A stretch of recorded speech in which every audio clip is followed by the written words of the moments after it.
Merci le Seigneur. Donc on va prendre le livre de Luc. Voilà, on va commencer dans Luc. Donc on va parler en tout cas sur le disciple de Jésus-Christ. Parce qu'on entend beaucoup parler de disciples. Il y a les disciples de Bouddha, les disciples de Mohamed, il y a aussi les disciples de Moïse. Voilà, même quand le maître lui-même était confronté aux pharisiens, aux scribes, voilà, ils ont dit au Seigneur, nous on est des disciples de Moïse, mais toi on ne sait pas d'où tu es. Vous voyez, ils ne savaient pas qu'il s'adressait carrément au maître de Moïse. Voilà, en gros c'est lui qui avait envoyé Moïse pour aller sortir de l'Égypte. Donc ils ne savaient pas que voilà, il parlait carrément à celui qui avait parlé à Moïse. Celui qui suit, donc celui qui est toujours le maître, Yeshua Hamashiach, que nous élevons, que nous magnifions. Donc on va prendre le livre de Luc 14. Donc on a un peu ces passages-là. Mon frère va mettre de la lecture. Donc on va prendre Luc 14. Luc 14, on ira à partir du verset. On ira à partir du verset. On ira à partir du verset 27. Voilà. Luc 14, à partir du verset 27. 27. Attendez, excuse-moi, à partir du verset 25, pour se comprendre. Luc 14, à partir du verset 25. Voilà. Lisons la parole de Dieu dans Luc 14, chapitre 14, du verset 25.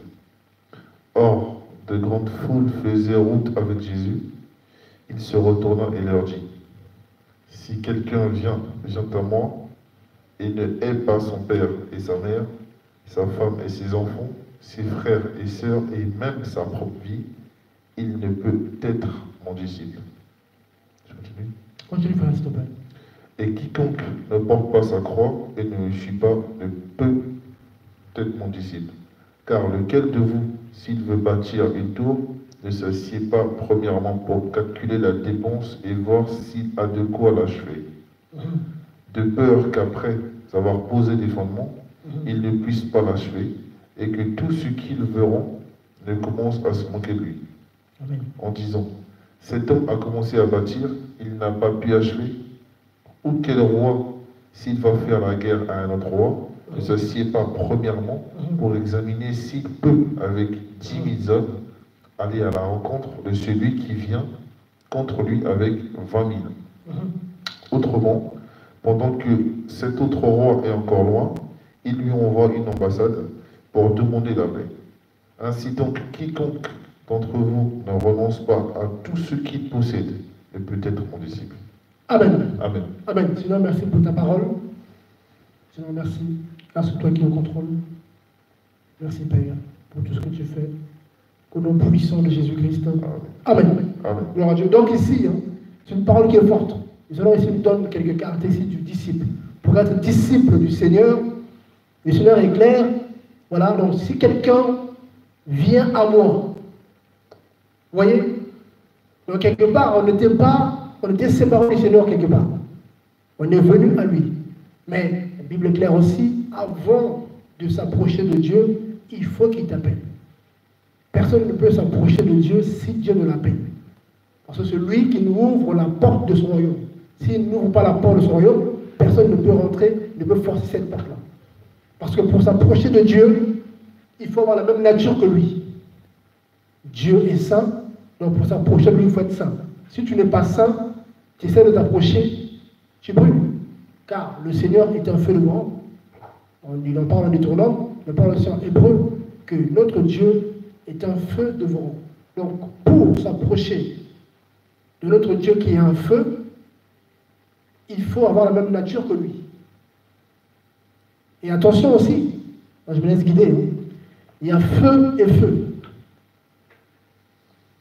Il y a feu et feu. Donc en gros, il y a disciple et disciple. Là, je ne veux pas des choses comme ça, Dieu me conduit. Dieu me conduit. Donc il y a feu et feu. Donc il y a disciple et disciple. Vous voyez, en parlant de ça, je prends l'exemple des fils d'Aaron. Aaron avait 4 fils. Et ces 2 premiers garçons qui connaissaient le principe de Dieu, Moïse les avait carrément avertis qu'il ne fallait pas faire rentrer dans le temple tout ce qui était souillé, tout ce qui n'était pas selon la volonté de Dieu. Vous voyez? Alors les deux fils d'Aaron, qu'est-ce qu'ils ont fait? Ils ont fait quoi? Ils ont ramené le feu étranger dans le temple. Et la parole est claire. Ils furent tous les deux consumés. Et pourtant, c'était des gens qui étaient appelés à l'œuvre. Ils étaient consacrés pour cela. Vous voyez? Donc ils ont emmené un feu étranger. Donc pour s'approcher de Dieu, il faut que lui, en fait, t'appelle. Et donc il faut avoir la même nature que lui. Vous voyez? Donc c'est pareil pour le disciple. J'ai pris un exemple pour qu'on se comprenne. Que on n'est pas disciple, comme malheureusement le monde nous parle de disciple, on n'est pas chrétien comme ça. Vous voyez? Pour être chrétien, il faut d'abord qu'il y ait l'appel. Et cet appel, c'est avant le monde soit. Donc Dieu sait déjà à peu près, il sait carrément qui va accepter l'appel, qui ne va pas l'accepter.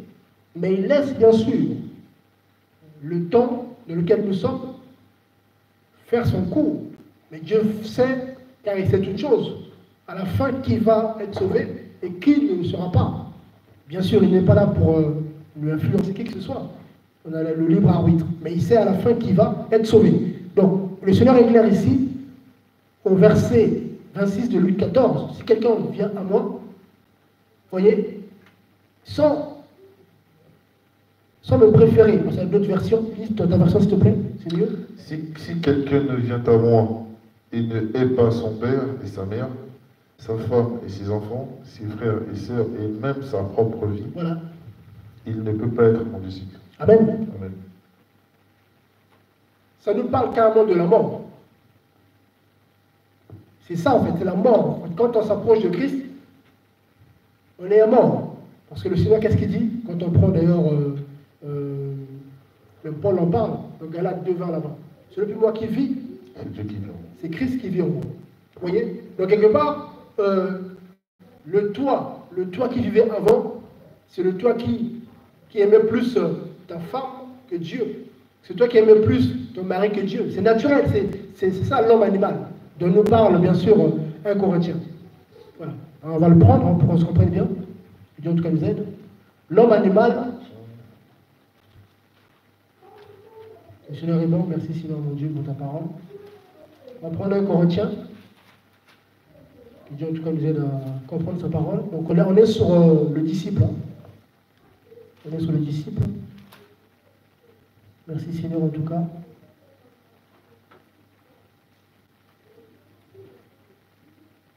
Merci Père. On va prendre 1 Corinthiens. Pour qu'on comprenne bien le contexte. On va prendre le chapitre 2, parce que là c'était, voilà, Paul écrivait au bien-aimé de Corinthe, c'est beaucoup de malheureusement de situations, de problèmes. Et ça avait amené beaucoup de problèmes. Donc on va prendre 1 Corinthiens chapitre 2. On va lire à partir du verset 14. À partir du verset 14. Verset 14, je dirais stop. Lisons la parole de Dieu. Amen. Dans 1 Corinthiens, chapitre 2. À partir du verset 14. À partir du verset 14. Amen. Merci Seigneur. Or, l'homme animal ne comprend pas les choses de l'esprit. Je reprends. Or, l'homme animal ne comprend pas les choses de l'esprit de Dieu, car elles sont une folie pour lui, et il ne peut pas les entendre, parce que c'est spirituel quand on juge. Mais l'homme spirituel discerne toutes choses, et il n'est jugé par personne. Verset 16. Car qui a connu la pensée du Seigneur pour pouvoir l'instruire? Mais nous avons la pensée de Christ. Nous avons la pensée du Christ. Donc ici, quand on parle de l'homme animal, ça nous rappelle, ça nous parle un peu aussi de Luc 14. Voilà, l'homme animal, c'est l'homme qui est maître de sa vie. Donc quand on est maître de sa vie, naturellement, notre femme passe avant Dieu. Notre enfant passe avant Dieu. Même notre propre vie passe avant Dieu. On peut faire semblant, moi j'aime le Seigneur, mais On ne peut pas se tromper en soi-même. Vous voyez, notre propre conscience nous dira, nous parle, nous interpelle. Que voilà, en réalité, toi, tu as la Bible, mais franchement, tu sais que tu aimes ton mari plus que Dieu. Si ton mari te demande de faire quelque chose, tu le fais tout de suite. Mais quand le Seigneur te demande des choses, déjà par rapport à sa parole, le craindre, faire ce qu'il dit, garder ses commandements, là, tu n'es pas capable de le faire. Tu t'inventes des raisons. Vous voyez? Pourquoi? Pourquoi? Parce que, quand on revient sur le passage, très important, parce que beaucoup ne sont pas encore morts. Ouais. C'est ça le problème. Donc pour être disciple, pour avoir la même nature que Yeshua Mashiach Jésus-Christ, il faut passer par la mort. Il faut connaître la mort. C'est ça. C'est ça que les gens oublient souvent, on ne comprend pas comment ça se fait. Je ne comprends pas ma vie, j'aime le Seigneur, mais j'ai du mal. Parce que les gens n'ont pas connu le Seigneur réellement. Il y en a qui ne sont pas repentis complètement, comme il faut. Le bien-aimé Pierre est clair, acte de la main. Quand il a prêché l'évangile, les gens furent touchés. Et qu'est-ce qu'ils ont demandé? Ils ont dit quoi à Pierre? Oh frère, que ferons-nous? Le bien-aimé Pierre a dit quoi? Il faut d'abord se repentir. On se répand et après on se convertit à Christ. Et là, du coup, on va bénéficier des dons du Seigneur. On se répand, on se convertit. Une fois que c'est fait, là, du coup, on s'approche de Dieu. Comment dire? Donc, on va vers le Seigneur. Mais si on saute des étapes, aujourd'hui c'est le cas, beaucoup ont sauté des étapes, beaucoup ne sont pas repentis, ou partiellement, mais du coup, ils ne sont pas connus du Seigneur. C'est ce qui se passe aujourd'hui. Voilà pourquoi quand on lit ce passage-là, hein, c'est un passage qui est très très dur. Hein. Le Seigneur, là, il est clair. Il est clair. Hein, comment dire, il parle des choses dont on s'attache facilement. Vous voyez, hein, nous les hommes, on s'attache, voilà, on s'attache à nos femmes, à nos enfants. C'est les choses qui comptent le plus pour nous. Vous voyez, le mari, la femme, les enfants, tes parents, ta propre vie. Vous voyez, c'est des choses qui comptent pour tout homme. Donc, dire à quelqu'un, dire à un homme converti que tu dois renoncer à ta propre vie pour accepter le Seigneur, c'est une folie pour eux. C'est une folie. Donc, quand le bien-aimé Paul, il dit, voilà, que l'évangile est une folie pour ceux qui périssent, c'est pas pour rien. C'est pas pour rien. Voilà. Les hommes animaux, hein, donc les païens, les non-convertis, ils ont du mal à comprendre. Ils ne peuvent pas comprendre. Parce que c'est spirituellement qu'on comprend. Parce que charnellement, ça ne tient pas debout. Comment la Bible peut me dire de renoncer? Et quand on dit de haïr, c'est pas haïr dans le sens de le mot, bon là on ne peut pas creuser, mais bon, parce qu'on n'a pas ce qu'il faut. Voilà. C'est, comment dire, c'est d'abord le Seigneur. En gros, c'est ça. Voilà, en gros, c'est ça. C'est d'abord le Seigneur. Le disciple du Seigneur doit savoir une chose, c'est d'abord le maître. Ça veut dire qu'on quand on dit le maître, c'est par rapport à sa parole. C'est d'abord ses commandements. C'est d'abord ce qu'il a dit, et après sa famille, après sa propre vie. Donc en gros aussi aujourd'hui, toi qui es disciple, ta vie ne cadre pas avec la volonté du Seigneur. Là, tu as un problème. Vous voyez? Là, il y a un problème. Bon, on va relire ce passage-là. Merci Seigneur en tout cas. Il y a tellement de choses à partager par rapport à ça. Vous voyez? Donc là, ici, le verset 27. Voilà, donc là, il continue. Donc, au verset 26, il parle déjà comment dire, de haïr, ou de la haïr ou préférer. Hein, voilà, les d'autres versions, c'est marqué préférer. Voilà. Donc, il faut d'abord, on préfère d'abord le Seigneur, et puis après les autres. D'abord le Seigneur, et du coup, on va préférer les autres par rapport à la volonté du Maître. Si la volonté du Maître, voilà, dit A, on doit préférer les autres par rapport au A de la volonté du Maître. On ne peut pas faire B parce que c'est comme ça, parce que c'est la société. Malheureusement, aujourd'hui, on voit avec le 21e siècle, les gens ils confondent un peu les choses. Hein. Oui, mais Dieu, les choses ont évolué, donc on peut voir les choses autrement. On voit les lois qui ont changé, les mœurs ont changé. Et beaucoup de disciples, il y en a qui sont convertis mais qui sont mal enseignés, ou d'autres qui ne le sont pas, qui adhèrent à des assemblées comme ça. Ils pensent malheureusement que Dieu va s'adapter à l'évolution du monde. Or, c'est un piège. C'est un piège. L'ennemi travaille sur le côté physique, la vue. Le diable sait que voilà, l'homme marche par la vue, l'homme charnel en tout cas. Mais l'homme spirituel marche par l'esprit. Or, pour marcher par l'esprit, il faut maîtriser la doctrine, il faut maîtriser la parole de Dieu. Parce que quand on dit marcher par l'esprit, les gens pensent que c'est Dieu va te parler à l'oreille. Il va te parler à l'oreille, fais ci, va à gauche. Oui, ça peut arriver, mais Dieu nous parle par rapport à sa parole, par rapport à ce qui est écrit. Donc ici, le Seigneur est clair. On doit d'abord préférer le Seigneur. Et au 2, qu'est-ce qu'il dit au verset 27? Et quiconque ne porte pas sa croix et ne me suit pas, ne peut être mon disciple. Donc là, quand on lit la phrase comme ça, on peut, voilà, on peut, comment dire, ne pas creuser, mais il y a deux parties. Déjà, il faut porter sa croix. Une fois qu'on a porté sa croix, il faut le suivre après. Vous voyez? Ça veut dire quoi? Je prends un exemple, pour qu'on se comprenne. Un chrétien aujourd'hui, quelqu'un peut se convertir, donne sa vie au Seigneur. Donne sa vie au Seigneur, ça veut dire que voilà, parce que le porter sa croix, c'est la mort. C'est ça. C'est la mort. C'est simplement ça.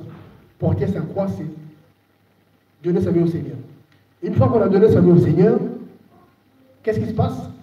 Ça ne s'arrête pas là en fait. On ne s'arrête pas là. Une fois qu'on a donné sa vie au Seigneur, on doit, du coup, suivre le Seigneur. Donc on doit garder sa parole. C'est ça le message. Tu te convertis, tu es devenu une nouvelle créature, c'est bien, mais il faut le suivre. C'est-à-dire qu'il faut obéir à la parole du Seigneur. Marcher selon sa volonté. C'est ça. Vous voyez, bien-aimés? Parce que sinon, c'est trop facile. Beaucoup, malheureusement, sont dans ce cas-là. C'est des bien-aimés, voilà, des personnes qui, ont porté leur croix, donc qui ont donné leur vie au Seigneur, donc qui sont morts. Donc ce n'est plus eux qui vivent, mais c'est Christ qui vit en eux. Donc en gros, c'est la volonté du Seigneur c'est le Saint-Esprit, voilà, qui a pris place. Mais non derrière, c'est bien-aimés n'ont pas persévéré dans la volonté du Seigneur. Ils n'ont pas persévéré dans sa parole. C'est là la partie où beaucoup, malheureusement, ont du mal. C'est à savoir, ne me suis pas, ne peut être mon disciple. Donc pour être disciple du Seigneur, il faut déjà mourir. Voilà, donc on meurt.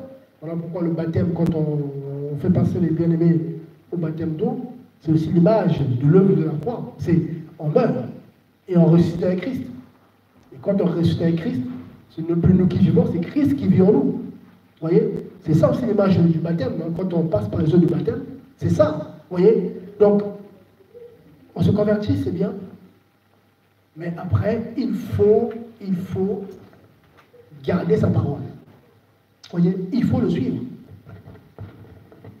Très important. Parce que si on ne suit pas le Seigneur, si on s'arrête en chemin, ben, on a travaillé à moitié. On n'est pas allé jusqu'au bout. Alors si on ne persévère pas, tout ce qu'on a fait avant est inutile. C'est dommage, voilà. Mais beaucoup sont dans ce cas-là parce que les situations de la vie, c'est pas facile. Il y a des combats, mais depuis notre conversion, notre vie ne nous appartient plus. Quand le bien-aimé Paul dit que celui qui m'a vis, c'est Christ qui vit en moi, donc Galates 2 ouvert là-bas, Paul ne marchait que par la volonté du Seigneur. Il ne faisait que ce que le Seigneur lui disait. C'est ça qui a fait qu'il est allé jusqu'au bout. Parce que quand on prend après 2 Timothée là-bas, il le dit lui-même. Voilà. Il le dit lui-même. On va le prendre, 2 Timothée, on va se comprendre pourquoi Paul le dit. On va le prendre, Dieu en tout cas nous aide. Il y a tellement de choses à partager par rapport à ça. Donc aujourd'hui, le disciple, aujourd'hui, il doit persévérer.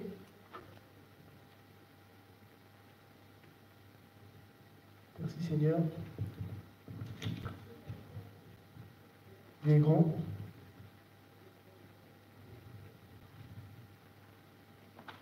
On va lire 2 Timothée 4.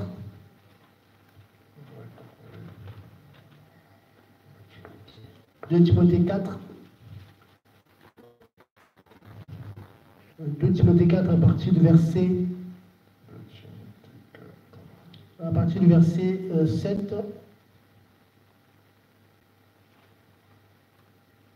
2 Timothée 4, 7 à 8. Donc 2 Timothée 4, là, tu lis à partir du verset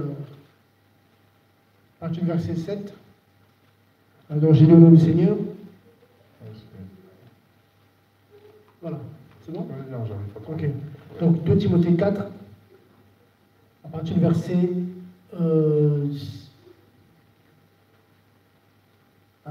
7. J'ai combattu le bon combat, j'ai achevé la course, j'ai gardé la foi. Voyez, désormais la couronne de justice m'est réservée. Le Seigneur, le juste juge, me la donnera dans ce jour-là, et non seulement à moi, mais encore à tous ceux qui auront aimé son avènement. Voyez, donc ici, ça nous parle aussi de la persévérance. J'ai combattu le bon combat, j'ai achevé la course, j'ai gardé la foi. Voyez, donc tous les jours on a des combats bien sûr, hein, des combats spirituels, c'est tous les jours. Le diable, voilà, nous attaque pour essayer de nous faire tomber. Donc tous les jours on est en combat tout le temps, il ne faut jamais l'oublier. Mais on doit persévérer. Après le Seigneur ici dit dans Luc 14, voilà. Donc le verset 27, et quiconque ne portera pas sa croix, c'est-à-dire voilà, déjà, ne meurt pas. On a donc mourir en soi-même, donc dépendre de Dieu. Et ne me suit pas. C'est-à-dire que voilà, on se convertit, une nouvelle créature, selon 2 Corinthiens 5, 17 là-bas, c'est bien. Mais après, derrière, ça ne s'arrête pas là. On doit suivre le Seigneur. Comment? En gardant sa parole, en faisant sa volonté. Vous voyez? C'est ça.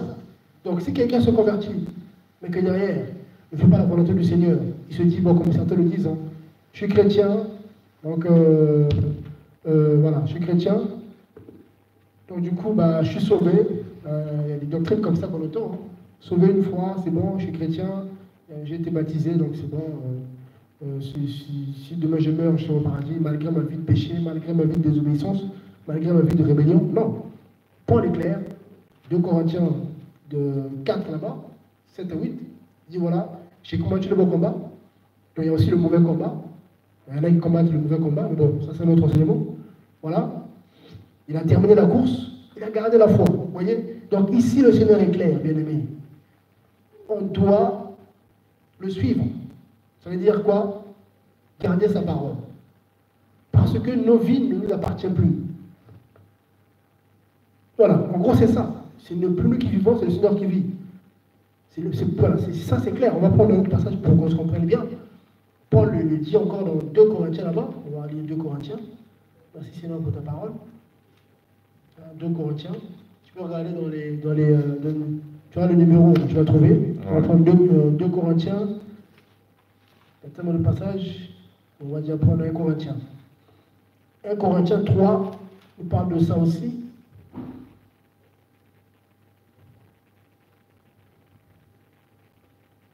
On va prendre 1 Corinthiens 3 avec ce qui s'est passé à Corinthe et les problèmes à Corinthe. Voilà. Il y a beaucoup de problèmes à Corinthe. Voilà. Donc on va lire à partir du verset 21 jusqu'au verset 23. Donc je lis, voilà, donc 1 Corinthiens 3, 21 à 23. Qu'est-ce qu'il dit? Que personne donc ne mette sa gloire dans des hommes, car tout est à vous. Soit Paul, soit Apollos, soit Céphas, soit le monde, soit la vie, soit la mort, soit les choses présentes, soit les choses à venir. Voyez? Tout est à vous, et vous êtes à Christ, et Christ est à Dieu. Voyez? Tout est à vous, vous êtes à Christ, tout est à vous, et vous êtes à Christ, et Christ est à Dieu. Voyez? Donc, là, on parle bien sûr du Fils de Dieu, Jésus-Christ, Fils de Dieu. Donc, nous, on nous appartient comme nous-mêmes. On appartient à Dieu. Ça, c'est important, bien aimé. On doit faire que sa volonté. On ne peut pas se permettre de mener une vie comment dire, de mener une vie sale, une vie de tiédeur, tout en croyant que voilà, ça va aller. Non, on doit persévérer, on doit garder la foi, comme le Paul le dit, parce qu'on appartient à Christ. On appartient à quelqu'un. Pour qu'on se comprenne bien, on appartient à Jésus-Christ. Vous voyez? Et le Seigneur est clair là-dessus. Il le dit lui-même. Donc là, ici, il parle des disciples. Luc 14 là-bas. Et qu'est-ce qu'il dit en Jean 14? Et là, il est clair. Là, il s'adresse à ses disciples. Voilà. Là, il ne parlait pas aux païens. Il parlait à ses disciples. Qu'est-ce qu'il dit? Pour nous montrer que voilà, ce n'est pas parce qu'on a été baptisé qu'on va à l'assemblée, qu'on prie que c'est ça. Non, ce n'est pas suffisant. Quand on prend Jean 14, verrez qu'à partir du verset, je vais prendre à partir du verset 23. Jean 14, 23. Ah, tu peux lire, hein, si tu trouves. Voilà. Jésus lui répondit, si quelqu'un m'aime, il gardera ma parole, et mon Père l'aimera. Nous viendrons vers lui, et nous établirons du domicile chez lui. Continue. Celui qui ne m'aime pas ne garde pas mes paroles. Et la parole que vous entendez ne vient pas de moi, mais du Père qui m'a envoyé. Amen. Ouais. Donc, qu'est-ce qu'on apprend ici? On apprend que pour que le Seigneur vienne à toi, il faut que tu l'aimes. Ça. Il faut que tu aimes ta parole. On ne peut pas. Ne garde pas sa parole. Voilà, tout simplement. Vous voyez? Le Seigneur, ce qu'il veut, c'est qu'on puisse garder sa parole. Et Paul dit une parole dure. On va le prendre. On va prendre 1 Corinthiens. Donc là, on parle d'amour. Jésus-Christ dit quoi? Celui qui m'aime, garde ma parole. Donc ça veut dire qu'il dit quoi? Mon Père comment dire? Je relis, hein, verset 23. Si quelqu'un m'aime, il gardera. Ma parole. Il gardera. Il gardera. Vous voyez? Il gardera ma parole. Vous voyez? Bon, après là, il parle aussi au futur, parce que là, les disciples seront convertis. Voilà.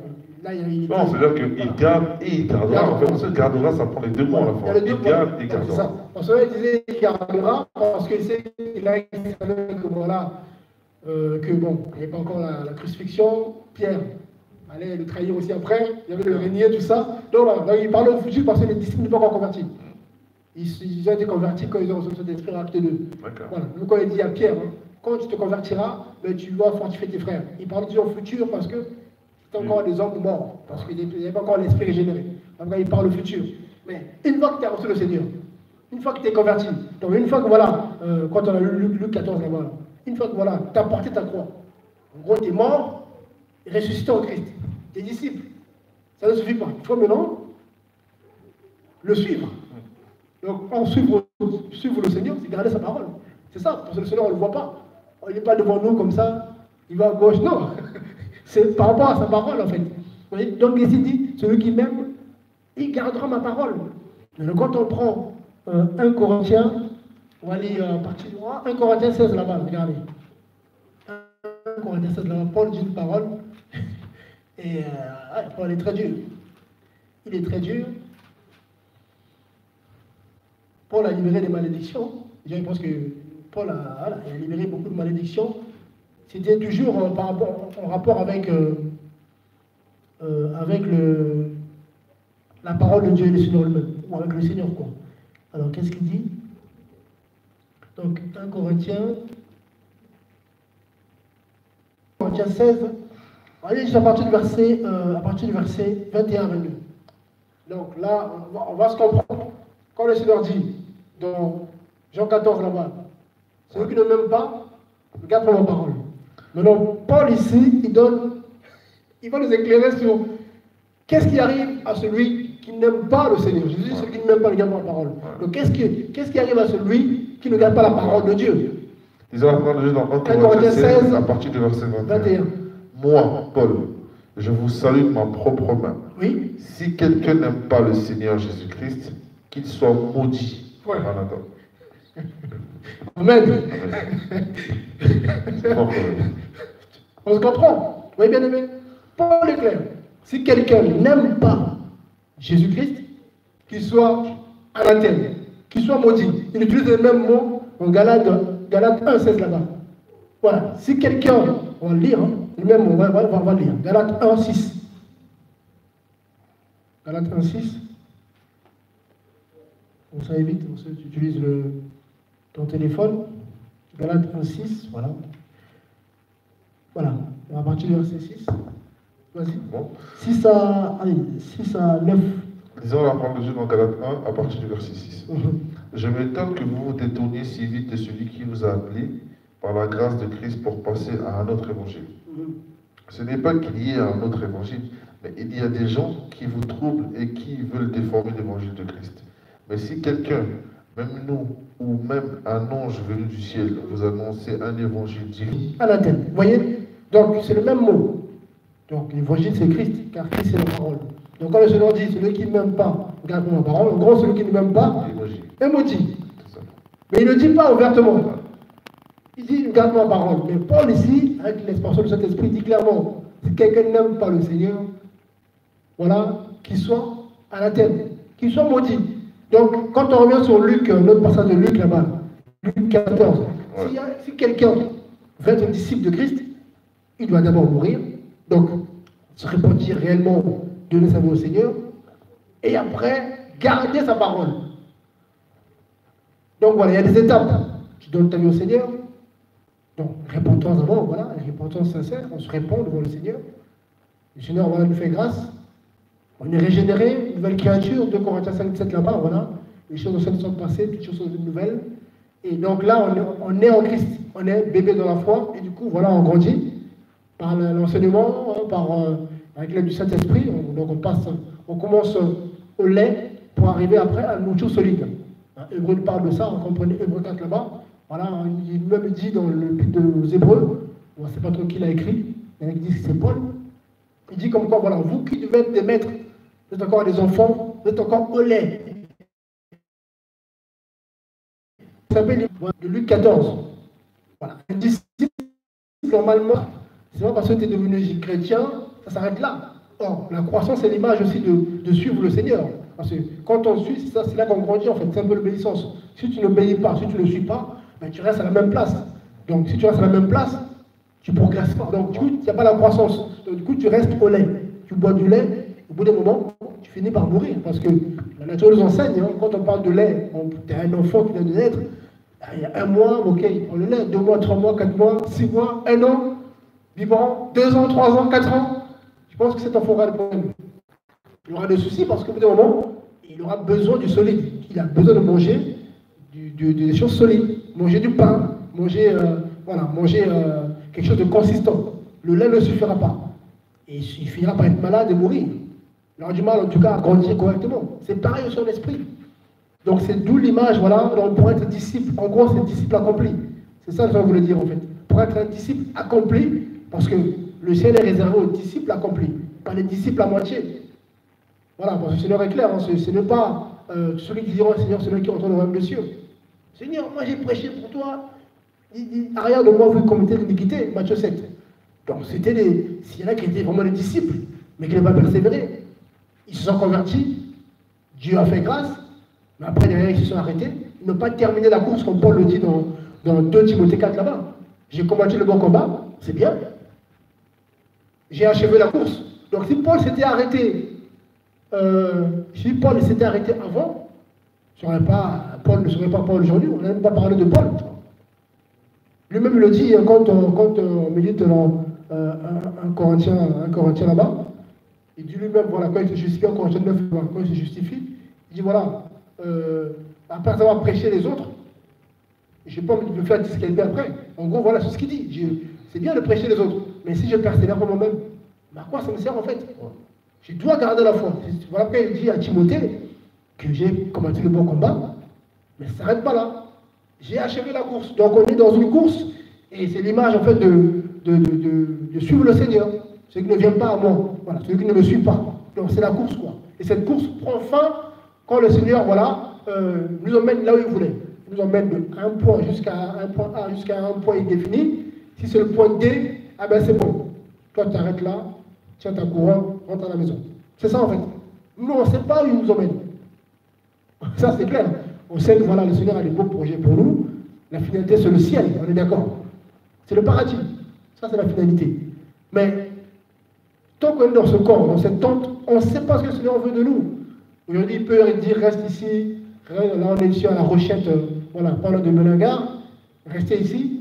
Demain, je veux que tu finisses aux États-Unis. Ah, bon, quand je suis demain, quelques mois après, aux États-Unis ou au sud de la France. Ah, mes frères, comment ça s'est passé? Ben, Dieu m'a dit de bouger, je bouge. Si tu n'obéis pas parce que les conditions sont bien ici, c'est pareil pour la vie de tous les jours, hein, quand tu es marié, quand voilà, tu as un travail, tout ça, surtout quand tu as un travail, tout ça, tu te dis, voilà, il faut bouger. Parce que je veux que tu puisses œuvrer pour moi ailleurs. Toi, tu dis, mais moi je suis bien, je gagne 3 000 euros, tout ça, je suis bien, ma vie elle est bien ici, j'ai ma chérie, j'ai une maison ici. Ah, Seigneur, comprends, je vais rester là. Mais je vais prier, je vais dire non, je vais prier. Non, tu es de la rébellion, tu désobéis au Seigneur. Il veut te voir à droite, toi tu es toujours à gauche. Je dis, mais pas à droite. Tu es disciple ou pas? Ah, disciple, c'est discipline, hein, c'est ça. Le disciple obéit. Maître, le maître dit va à droite, et les disciples qui disent maître, regarde, tu m'as donné ça, c'est bien. Vous voyez, les gens se justifient un petit peu pour rester dans leur, comment dire, dans leurs conditions, là où ils se trouvent. Et du coup, ben, le Seigneur avance. Et quand le Seigneur avance, il y a un trou qui se crée. Il y a un écart qui se crée. Or, notre lumière, c'est Christ qui est notre lumière. Donc, si nous, on n'est pas, on ne reste pas dans l'obéissance de Christ, si on se sépare de Christ, parce que le fait de désobéir, quand le Seigneur avance, toi, tu n'avances pas, en fait, la lumière avance, toi, tu restes loin de la lumière, et puis les ténèbres approchent. Ça s'appelle l'image spirituelle. Toi, tu n'avances pas, ben, la lumière avance. L'image du soleil, c'est le soleil du matin, l'étoile brûlante du matin, donc c'est le soleil. Quand le soleil bouge, donc pour rester sur le soleil, qu'est-ce que tu fais? Ben, soit tu prends un avion, ben, tu suis le soleil. Donc, si tu restes à Paris et qu'il va être 19h, 20h, tu as intérêt à changer de continent. Soit tu vas en Australie, là-bas le soleil, ouais, donc tu es obligé de suivre le soleil. Nous c'est pareil, c'est l'image un peu qu'on a du Seigneur, on est obligé de suivre le Seigneur, donc on doit être sous sa couverture, donc, pour rester sur la lumière. Mais si le Seigneur va à droite, il dit il faut bouger, toi tu es là. Ah ben j'ai tout ce qu'il faut ici, tout ça. Ah, c'est l'image que je prends, c'est dans tous les domaines. Non mais c'est bien là, Seigneur, c'est bien, je suis bien comme ça. Il dit ok, c'est bien selon toi, mais moi, Dieu, je veux te voir ailleurs. Et du coup on devient rebelle. Amen. Amen. Donc en tout cas, c'est que Dieu en tout cas nous aide. Donc en tout cas, si Dieu permet, on va continuer par rapport à ça. Hein. Là, j'ai creuser par rapport à Luc 14. On va essayer de creuser par rapport à ça. C'est tellement profond, hein, voilà, que voilà, on a juste pris une partie. On a pris une petite partie. Hein, et le Seigneur parle même de renoncer de tout ce qu'on a. Hein, quand on lit la suite, hein, je vais le relire. Voilà, je vais le relire en tout cas. Pour nous montrer à quel point la condition du disciple de Christ n'est pas la même condition que les disciples de Bouddha, disciples voilà, d'autres faux maîtres. Hein, les disciples du vrai maître, Yeshua Mashiach, Jésus-Christ, sont obligés voilà, de faire sa volonté. Si tu ne fais pas sa volonté, ben tant pis, tu en subiras les conséquences. Vous voyez? Donc là, on avait pris le verset. Après le verset 25 à 26.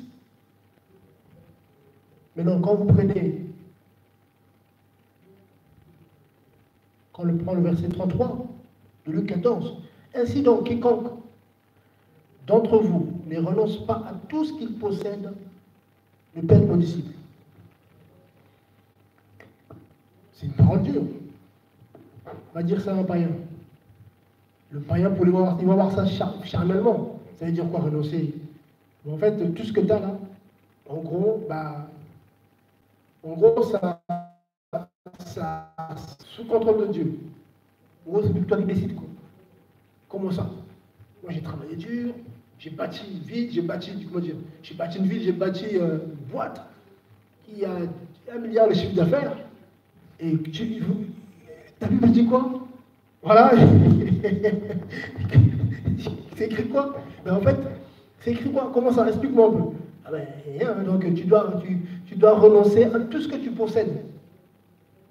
Ça ne veut pas dire que tu donnes ça à n'importe qui. En gros, tu dois t'attendre à la volonté de Dieu. Si Dieu te dit, ben demain, ta boîte, ben, tu fais, comment dire, ben, tu la vends pour lui servir, et tu la vends. Je te dis, voilà, voilà, donc tout ce qui t'appartient, tout ce qui est à toi, en fait, ça devient à Dieu. Ce n'est plus toi qui vis, c'est Christ qui vit en toi. C'est-à-dire que toi, tu es mort.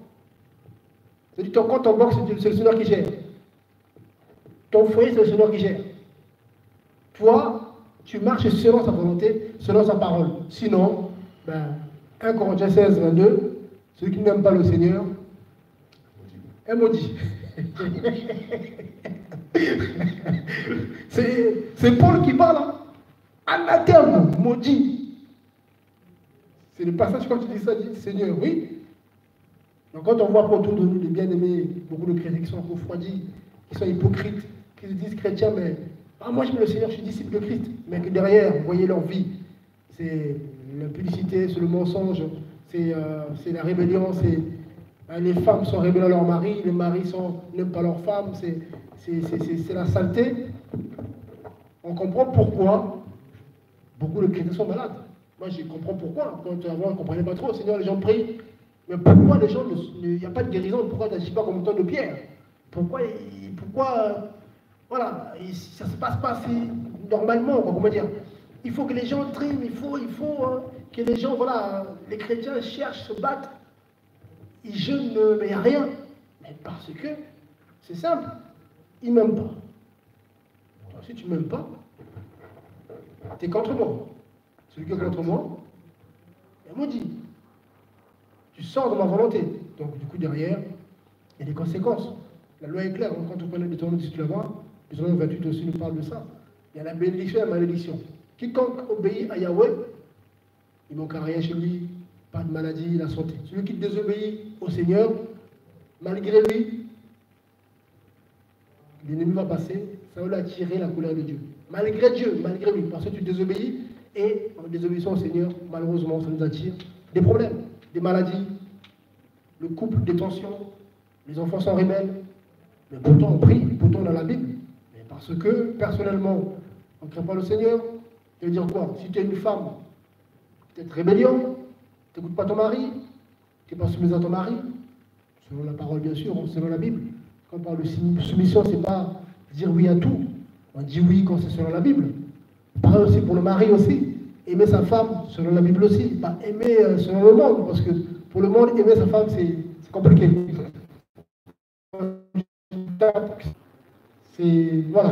C'est compliqué, c'est très compliqué. Donc, on doit aimer sa femme selon la parole de Dieu. Amen. Donc, j'avais ça à partager en tout cas. Si Dieu permet, on creusera là-dessus, sur le disciple que le Seigneur veut. Il est clair, le Seigneur le dit clairement ici, voilà, que celui qui veut le suivre, en tout cas, celui qui veut être son disciple, donc Luc 14, verset 27, celui qui veut être son disciple, en gros, il doit porter sa croix et il doit suivre le Seigneur. C'est ça. Donc tu portes ta croix, ça veut dire voilà, donc là tu renonces à toi-même, voilà. Tu renonces à ta vie, ce n'est plus toi qui vis, c'est Christ qui vit en toi. Donc du coup, ce n'est plus ta volonté, mais c'est la volonté du Seigneur qui se fait. Voilà. Et de deux, tu le suis. Voilà. C'est ça en fait. Tu le suis. Et là, du coup, tu es son disciple. Et il faut persévérer.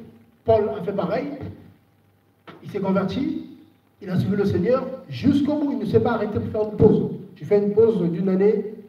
C'est pas évident. C'est galère. Voilà, Seigneur, aide-moi, pardonne-moi, Seigneur mon Dieu, mais j'aime trop le foot, j'aime trop ci, j'aime trop ça. Je fais une pause. Je me consacre à ça et puis après je reviens. Ok, tant que tu fasses ta pause là, tu es tombé, tu meurs, tu vas en enfer. Vous voyez? Donc en tout cas, gloire au Seigneur pour ce qu'il a permis. Voilà, on va prier, on va prendre le temps de prière pour dire au Seigneur qu'il nous aide en tout cas à persévérer, hein, à achever la course comme notre bien-aimé Paul aujourd'hui qui est au paradis. Lui, il a achevé la course, il a gardé la foi. Or, quand on dit la foi, bien sûr, c'est le Seigneur lui-même. Hein, car Hébreu 10, c'est clair. Hein, Romains 10 plutôt, 10, 17, le dit moi. Voilà, la foi vient de ce qu'on entend, et ce qu'on entend même de la parole de Dieu. Voilà, donc la foi, c'est lui-même, le Seigneur qui est la parole. Voilà, donc Paul a gardé Christ. Et du coup, il a reçu sa couronne. Aujourd'hui, il est au ciel, Paul est tranquille. Hein, Paul, Pierre, Jacques, Jean, ils sont au ciel tranquilles, Ils se reposent. ils se reposent dans la paix, ils attendent que, voilà, que nous aussi, voilà, on puisse voilà, les rejoindre. Donc l'enlèvement de l'Église, on connaît un peu ces choses-là, cet enseignement-là, donc voilà, il y aura un changement de corps, ils vont descendre avec le Seigneur. Ce sont des esprits qui vont retourner dans leur corps, qui sera glorifié, d'après Corinthiens 15 et 1 Thessaloniciens 4 là-bas. Voilà, donc Pierre, Paul, Jacques, ils vont descendre avec le Seigneur, ils vont apparaître avec le Seigneur dans les airs, ils vont apparaître, et eux, ils vont reprendre leur corps, qui seront glorifiés bien sûr, et ceux qui seront vivants, si nous sommes vivants ce jour-là, gloire à Dieu, on aura des corps glorieux, on sera changés en un clin d'œil, et du coup on ira au ciel avec le Seigneur pour fêter bien sûr les noces de l'agneau. Voilà, donc en tout cas merci à vous, soyez encouragés, donc on va prendre le temps de la prière, Dieu doit nous aider. Gloire à Dieu. Merci Seigneur mon Dieu. On va crier à Dieu pour nos âmes. On va crier au Seigneur en tout cas qu'il puisse nous fortifier, qu'il puisse nous aider à persévérer en gardant sa parole, qu'il puisse nous aider en tout cas voilà, à le suivre. Car pour suivre le Seigneur, il faut qu'il puisse nous donner la force de le faire. Amen. Donc prions s'il vous plaît. Donc je vous invite en tout cas à prier. On va demander au Seigneur qu'il puisse nous fortifier, nous donner les moyens, la force de garder sa parole, de demeurer à ses pieds, de faire que sa volonté. Prions s'il vous plaît, au nom de Jésus-Christ. Seigneur mon Dieu, merci pour tout ce que tu fais.